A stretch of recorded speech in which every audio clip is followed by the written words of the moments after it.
Mag-apply tayo ng growth. Tapos na tayo idol. Yan, mag-growth tayo, mag-growth. At magandang hapon nga pala sa inyo lahat yan, mga idol natin. Yan, matatapos na yung project dito. Ayan, idol. Mag-apply tayo ng growth.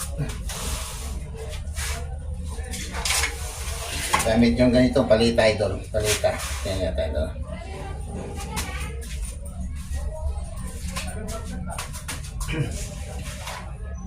Pwede lang. Apply tayo ng growth. Kailangan yung growth sa ito para maganda. Palitan mo na guys. Para malinis din na yun. Para naman pumasok yung ito.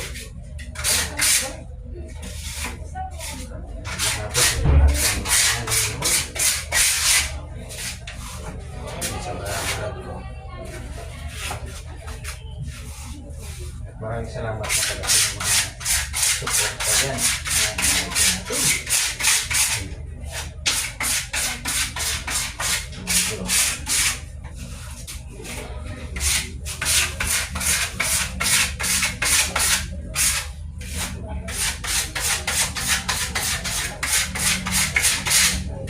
Ganun kasimple ito ng ganun. Base lang yan, ginawa ko lang ito idol ng mga hapon na hindi ko na ito ginawa. Buhos ang araw na kasi ang mga suro pinapit ko mga idol. Gusto lang yung suro. Kung pali natapos ko isang araw kalahati.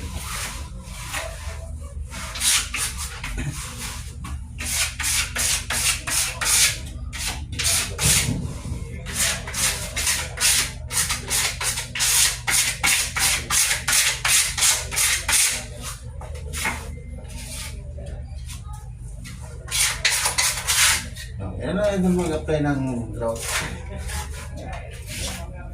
Ano lang yun ito para matutokol sa ginagawa ko. Importante yan idol kasi kahit kayo nang gumawa ng bahay nyo, natuto na kayo mga idol, kahit mga konting experience lang, magawa nyo na yun dapat yung gawin. So, yan idol din nyo. Yan. Tapos na po yan. So, last day na ako ngayon dito. Tapos na yung project. Sa iba na naman ako idol. Makikita yung mga vlog ko dyan sa ibang lugar na naman ako. So, ingat kayo idol. At God bless. At maraming salamat sa inyo lahat sa inyong mga suporta sa akin idol.